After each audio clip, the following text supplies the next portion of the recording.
One of the really good things that I like about Logstash is its author, Jordan Cecil. He believes that if a newcomer is not ready to get up and running in like 10 minutes, it's a bug. And that philosophy I really agree with. And that's why you just download. It comes with all the dependencies inbuilt in. Even though it's on Ruby some things, and it comes with a JRuby environment, and that's why it works out of the box. And it scales really well.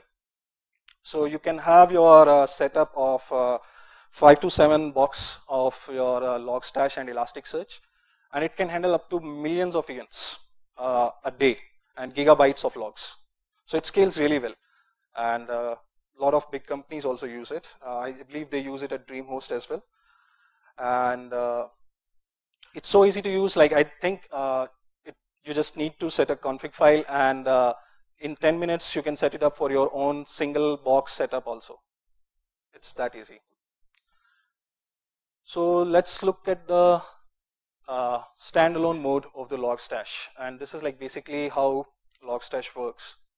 So you have basically, these are the various types of logs. So we have Apache logs, which is your web server logs, then your application logs, then your database logs like Postgres logs, slow query logs, whatever you have, then your cron tab logs, your cron job logs. So these are different type of logs, and you should actually, you can actually process them all and have them in one single place and query over them, all of them. That's like wonderful. Then there are filters. The second part in the pipeline is filters. So Logstash comes inbuilt with several filters like grok, date parser, multiline. Multiline is pretty useful when you have stack traces and stuff. Date parser is useful when sysadmins or DevOps, they screw up. The log format in Apache is different. Your database log date time is different. Your Apache date time format is different. So it works well in those cases. And grok is what replaces your regex ninjas. It has a lot of stuff which you can pipe your string logs and unstructured logs. If you have unstructured logs, you can just pipe them through grok, and you can extract the data out of them. You don't have to write anything.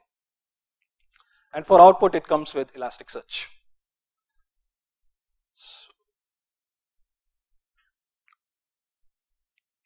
This is how simple Logstash config file is. There are just 3 parts: input, filter, output, just like the architecture. And you just have to specify values in this, and you are done. Log format. And if you specify your logs in that format, you can just use that, or you can use Graphite also. We use Graylog 2. So Graylog 2, this is a screenshot of what Graylog 2 can provide and does. It looks like. So basically what you can do here is there are a lot of messages, and you can say, I want to see all these type of messages. There is a searching option. There are various analytic graphs that you can see, and you can mention by hosts, see the statistics by host, and there is some sample data also from there. The messages, sample messages. So Graylog 2 also has Python Django support. You can use GrayPy is a library or app which you can download from PyPy, and you can use that to make your application log in Gelf format if you really want to just use Gelf and use Graylog 2 UI on that. It has 2 main components: storage and web interface, and it accepts log formats or TCP, UDP, and HTTP. HTTP it accepts only on in Gelf format. TCP, UDP you can send in other formats also, and then do your magic. One really nice thing about Graylog 2 is it allows stream level access. So you can say, hey, these are my different logs, and these are the different types of streams that I want to filter, and you can provide access to different people based on the streams. So for example, we have an internal platform where a lot of people come and build their apps, Django apps. So what we can do is you can say, hey, these are my formats, and this is stream 1, and this belongs to app 1 developers, and you can give access to app 1 developers. It's useful for someone, let's say someone has their consultancy firm, etc., and then they have like several clients. if for some reason they want all of their logs in their UI for debugging purposes, it's useful. You can give that access to your clients as well. So it works very well that way. It provides searching, filtering, and analytics, some functionality. This is how a full-fledged Logstash setup will look like. This is what we have at Inmobi. So you have like lots of servers. Each server you will have several different applications and cron jobs and whatnot. Some servers will be dedicated for DB. So we have just labeled them as servers, irrespective of what they are, database servers, application server. And there will be Logstash shipper agents there in each of the servers. That is your sample config file, that's it. Each of them will be streaming your logs to the message queue. Then the message queue the messages are fetched from message queue to the Logstash nodes. So you can have multiple Logstash nodes. And then there you apply filters and everything. And then you put it output. Then you output it to Elasticsearch, and you can do your UI on the Elasticsearch then.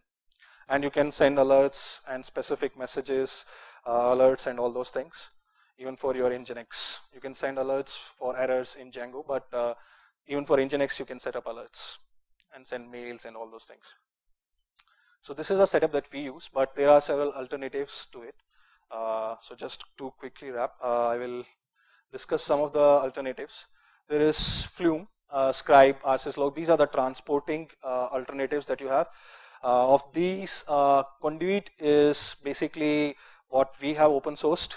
Conduit is our homegrown open source project, which we use for transporting. And we use that. So we have two types of logs. We have our application logs for all our internal, external web applications combined. And then we have our ad serving logs, which is like tens of billions of events per day. And for transferring those kind of things and that kind of data in reliable manner to different streams and allow different hosts to listen, this is what we have, Conduit. For search and analytics, depending on your need and size, you can use Hadoop, Graylog 2, and other formats. For storage, you have HDFS, Cassandra, Elasticsearch. And other alternatives, what people use is Loggly, Logster, Lumberjack, and Apache Falcon. Apache Falcon is another project that we have. We don't use it for our web application logs, but we use, as I said, for our ad serving logs. This is actually another framework in itself for data processing and management. And you can do some of the really cool stuff like writing your own workflows. That if there are these two types of logs, let's say download pings, and these are my ad serving logs, and you want to do a join on these two types of logs. So you can say, hey, when log 1 is available, keep it, but process it when log 2 arrives, and then do a join, and then push it somewhere else. All that in a reliable manner so that, okay, log 2 failed, that job needs to be rerun, and all those things. It's cool. It recently got incubated by Apache Software Foundation, and you can use that also. So to summarize, we recommend use structured logging for both your web server logs and application logs. Use a framework for shipping, collecting, and indexing logs. And then use a framework for querying and showing your logs so that you get real-time metrics and analytics for your logs. That's all I had. Thank you.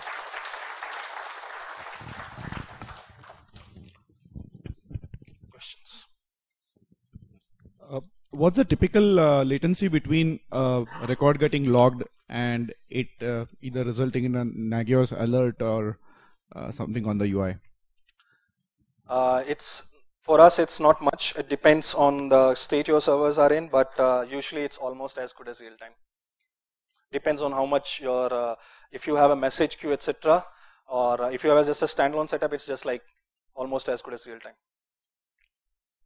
No, you described AMQP in between, and you basically described three elements, which is why I was curious that for you, from a log record getting generated to an Nagios alert, let's say, for getting generated, what's the latency you face in that kind of an infrastructure? That doesn't take any noticeable time. 1 second?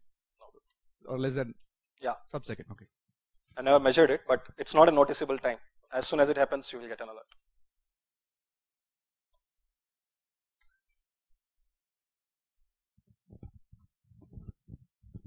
Hi, basically you're just indexing the logs. Can you get into log analysis using this? For example, if there are 4 failed login attempts from a client and the 5th one succeeds, that might be an intrusion. Detecting if someone is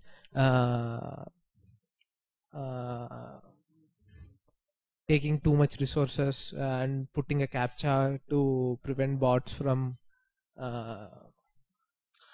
yeah, so I think what you are trying to say is, let's say there is some event which happens like X number of times, and then you can say that, okay, if this happens X number of times, and then send me an alert and notify these folks. Yes, you can do that.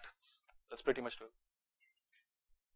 One thing was not clear to me, that you said storing logs in a structured format. So you also gave an example of JSON. Yes. And then there is Grok, which can take out data from a string. Yes. So what do you recommend? Storing logs in JSON directly, or having them in string and then using Grok on it? So I showed Grok in case you are not going all the way to store your logs in structured format like JSON or something else. If you are not doing that, then Grok is the recommended way to use Logstash. Otherwise, it's like a total pain to just doing grep and all those things. Use Grok, pass that.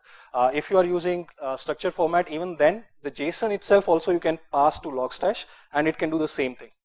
The advantage of that approach is, tomorrow, let's say for some reason you want to do an ad hoc query right there, it's some production issue. You can just write a Python script in like 5 minutes, and you can just be done with it.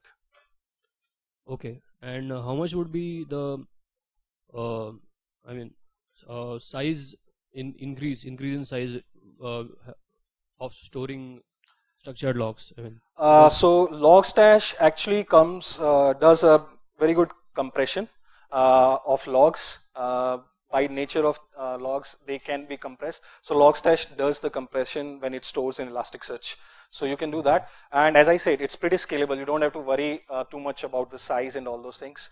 The infrastructure that it comes by default with is pretty much very scalable. For most common needs, 1 or 2 nodes, 2-node setup is like sufficient. Okay, thanks.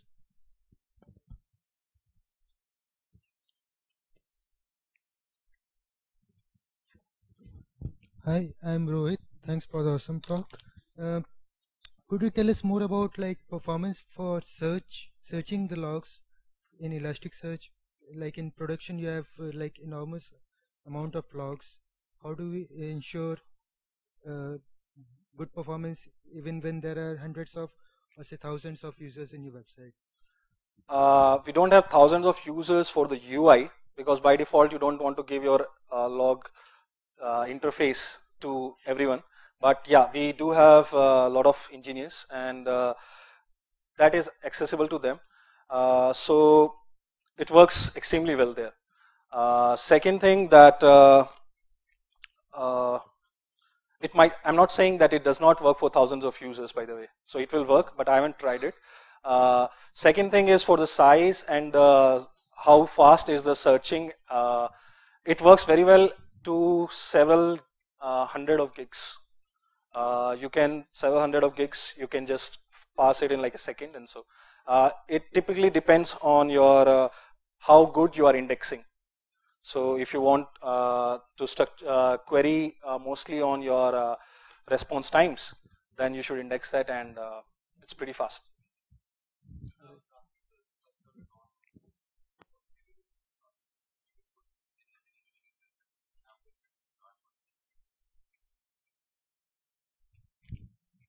Hey, I have a question.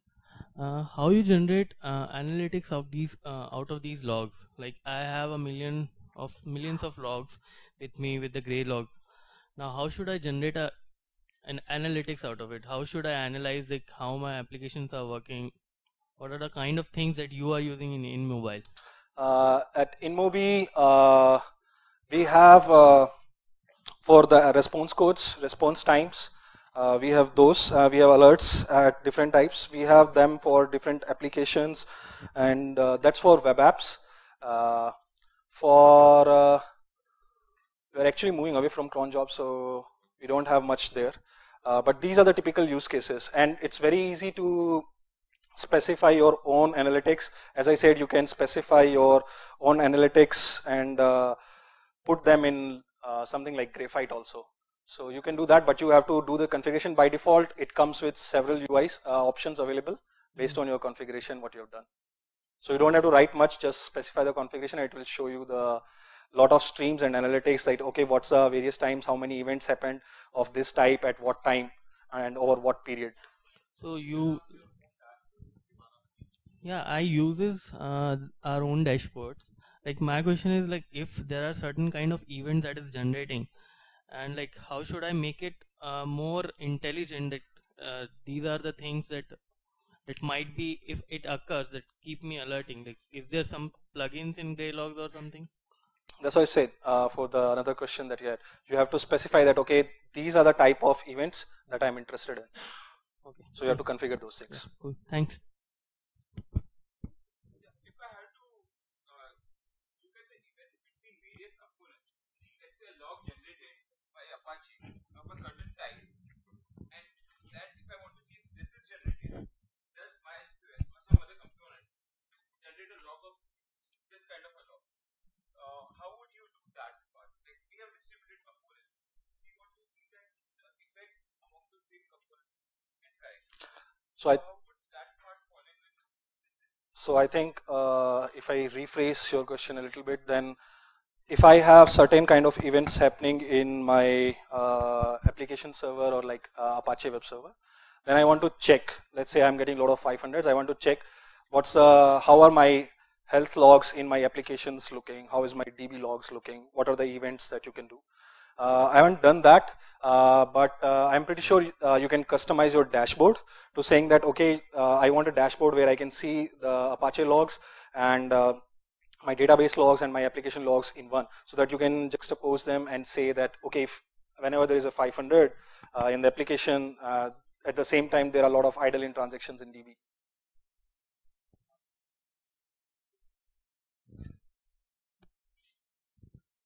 Here, excuse me. No, for ad serving analytics, we use Hadoop. These are for web application. For Hadoop, we use the two frameworks, the Conduit service project and the other one, Apache Falcon. So we use those two because they are like totally different kind of analytics. They are not like real-time alerts and stuff. They are not needed on them. And they are like, their size and requirements are also different. So are there any tools that you would recommend, like if you're trying to do clickstream analysis out of logs or something like that, like how your clicks are yes, so we actually use Conduit and Apache Falcon for our clickstream and beacon ping analysis. So that would like overlay the like the clicks on top of the UI and all that stuff. Yeah, so right? actually you can do you can build a UI in which you can specify a query, and then it will go and run a MapReduce job and on your Hadoop HDFS file system. And but the main thing, the problems usually, that is like trivial part. The problematic part there is joining the logs. So let's say I have request logs from my ad server and the ad serving logs that, okay, these were the ad served. Then you have click beacons, clickstream logs. Then you would like to join that, okay, for this request, this got clicked, this request didn't get clicked and stuff. So those joining, and this is coming like real time, this might come like 6 hours late. So all those kind of stuff make this more challenging, and that's why we have written those frameworks. And you can specify very easily in an expressive language that, okay, your format, that workflow of your jobs. So that's why we use those things. Thanks. Thank you. That was the last question. If you have more questions, ask it outside to the speakers. Thank you, everyone.